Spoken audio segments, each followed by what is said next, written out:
Predstavila by som ho asi ako areál zasadený v prírode, medzi lesom, pri ktorom máme krásnu lúku, kde sa dajú robiť svadobné obrady. A je to miesto, kde ľudia môžu prežiť celý svadobný víkend, lebo vlastne tú svadbu si môžu užiť od piatka do nedele, keď tu prespia, samozrejme.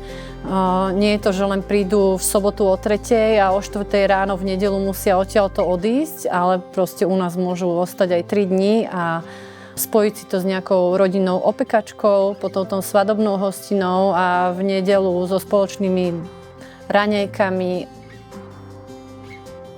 Služby my ponúkame prenájom priestorov a ostatné služby sú v spolupráci s externými dodávateľmi, ktorých my vieme doporučiť. Sú to dodavatelia, s ktorými máme veľmi dobré skúsenosti, ako sú aj tie dekoratérky, catering, fotograf a iní. Oni určite sa snažia vyhovieť terajším trendom a požiadavkám, ale samozrejme aj individuálnym požiadavkám budúcich manželov, pretože niekto príde a chce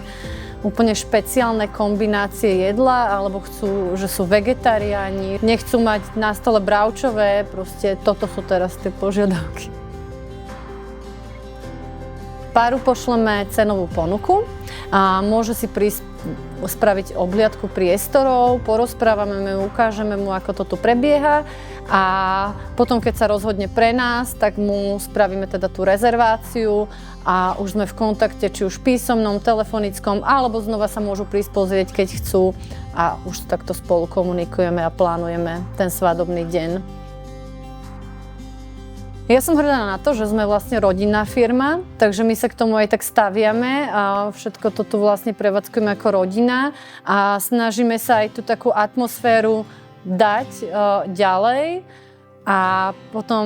som hrdá na to, že tieto priestory sme si sami urobili, sami postavili a je to niečo, čo sa ľuďom páči a chcú tu mať ten svoj svadobný deň, takže vlastne na všetko tu, čo tu ponúkame, lebo sme to vytvorili.